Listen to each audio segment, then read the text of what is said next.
प्रिय श्रोताओं, मैं आपकी अपनी स्मिता द स्टोरी टेलर। उम्मीद है आप सभी बहुत अच्छे होंगे।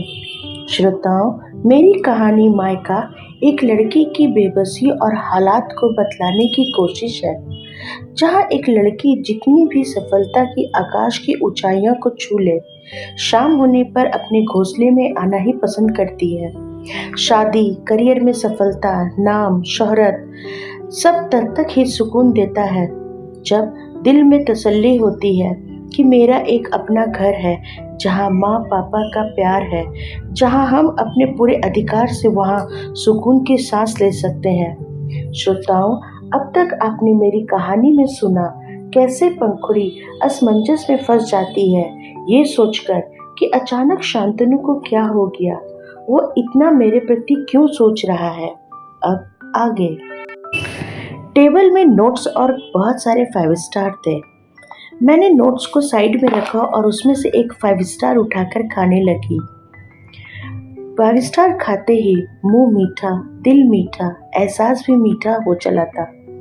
एक अजीब सी खुशी मिल रही थी। उनके बारे में सोचकर अच्छा लग रहा था।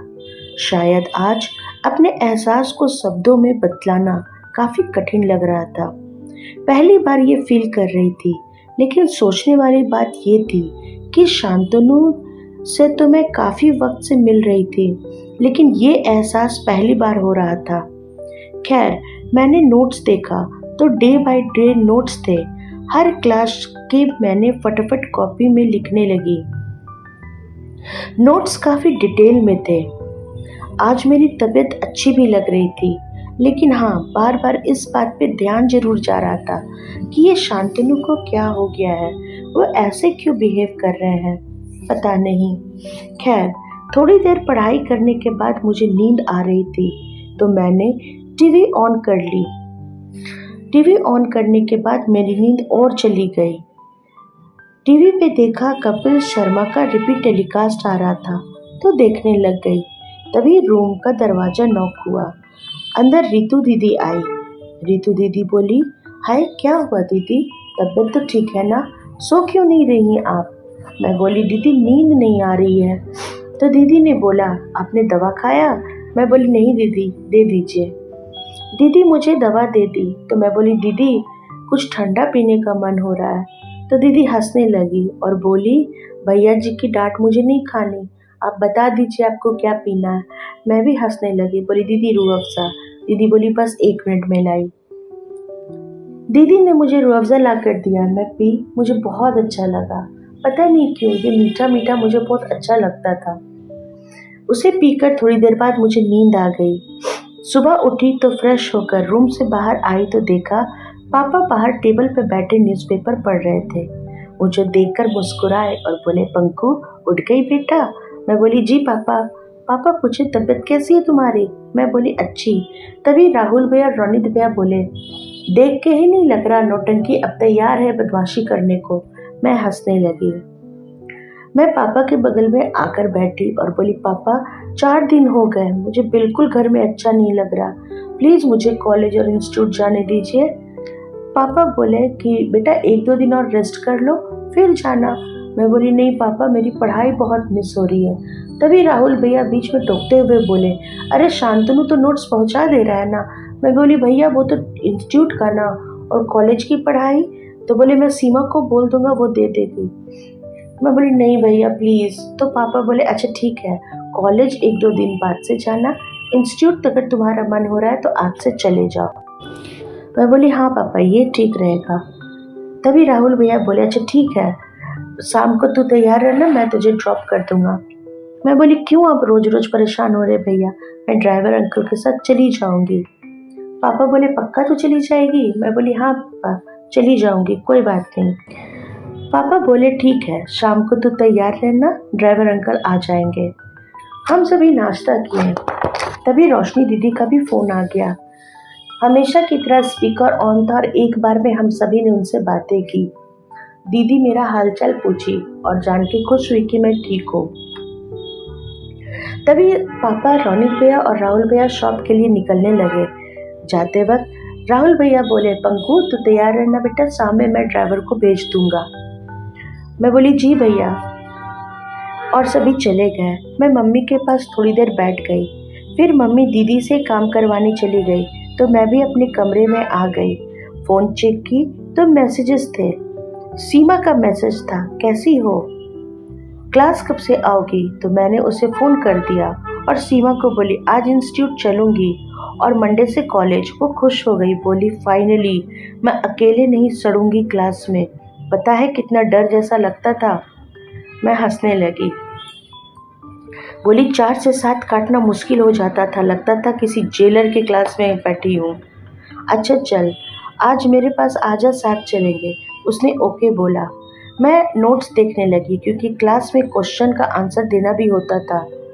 थोड़ा पढ़ाई करने लगी तभी मम्मी मेरे रूम में आ गई। माँ अपने साथ गर्मा गर्म चाय लेकर आई थी। शीला दीदी, रीतू दीदी सभी उसी रूम में आ गए। फिर क्या था, शीला दीदी गप्पों का अंबार खोल पड़ी। शीला दीदी अपने गांव के बारे में बताने लगी और हम सभी बड़े चाव से उनकी बातें सुनने लगे। गांव में औरतों का जीवन कितना कठिन होता है। दीदी बोली, हम लोग तो एक बार अपने मायके से शादी के बाद निकले थे तो मरने तक मायके का मुंह नहीं देखते थे। मैं पूछी ऐसा क्यों दीदी। तो वो बोली, माँ बाप के बाद एक बेटी को कौन पूछता है दीदी, हम बेटियां अकेले रह जाती थीं, अनाथ। मैं सोच में पड़ गई और माँ की तरफ देखकर बोली, हाँ माँ, भाई मुझे और रोशनी दीदी को नहीं पूछेंगे। माँ बोली, नहीं रे, ऐसा कभी नहीं होगा। दोनों भाई तुम दोनों बहनों से बहुत प्यार करता है। हाँ वही तो, और नहीं आने का तो सवाल ही नहीं उठता। मैं तो पापा के बिना एक दिन भी ना रहूं। तभी मेरे फोन में मैसेज का बीप आया। मैसेज चेक की तो शांतनु का था। उसने सवाल किया, तुम आज इंस्टीट्यूट आ रही हो। मैंने रिप्लाई किया, बोला हाँ। तो उन्होंने जवाब दिया, क्या ज़रूरत है, तबीयत तो ठीक कर लो, मैं नोट्स भिजवा दूंगा और अगर कोई दिक्कत आएगी तो मैं शाम को जब आऊँगा तो नोट से रिलेटेड सारे डाउट्स में क्लियर कर दूंगा।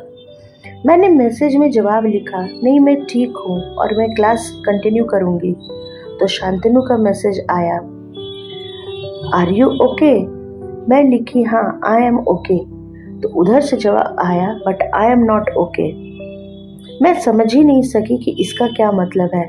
आई एम नॉट ओके, ऐसा लग रहा था जैसे वो गुस्से में है, ये सोचकर कि मेरी तबीयत अभी अच्छी भी नहीं हुई और मैं इंस्टीट्यूट के लिए आ रही हूँ। लेकिन सवाल ये उठ रहा था कि उन्हें कैसे पता लगा कि मैं इंस्टीट्यूट आज जाने वाली हूँ। हाँ, हमारे घर के जासूस जो थे, राहुल भैया, जरूर उन्हीं ने बताया होगा उन्हें।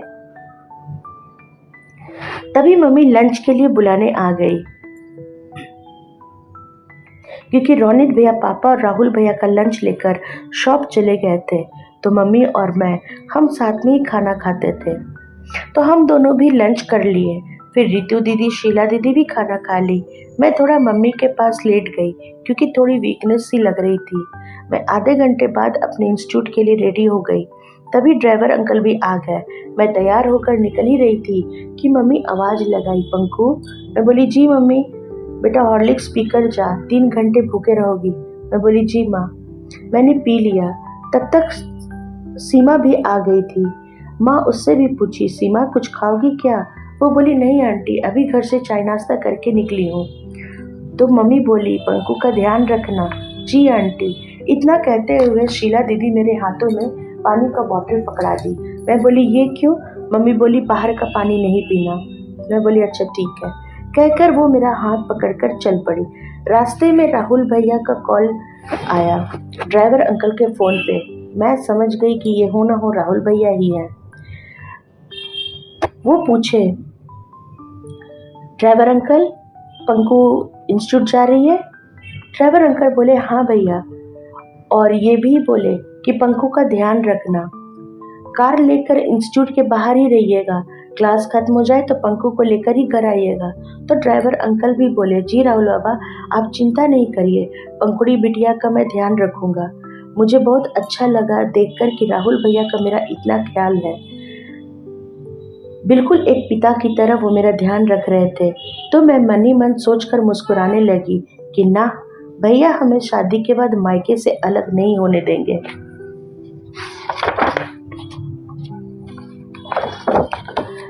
श्रोताओं, उम्मीद है आप सभी को मेरी कहानी पसंद आ रही होगी। मेरी कहानी को ज़्यादा से ज़्यादा लाइक करें, शेयर करें, सब्सक्राइब करें और हाँ, मेरी कहानी आप तक समय पर पहुँचे उसके लिए बेल आइकन को ऑन कर दें। मिलती हूँ मेरे अगले वीडियो में। तब तक खुश रहें, स्वस्थ रहें, अपना और अपनों का ख्याल रखें। नमस्कार।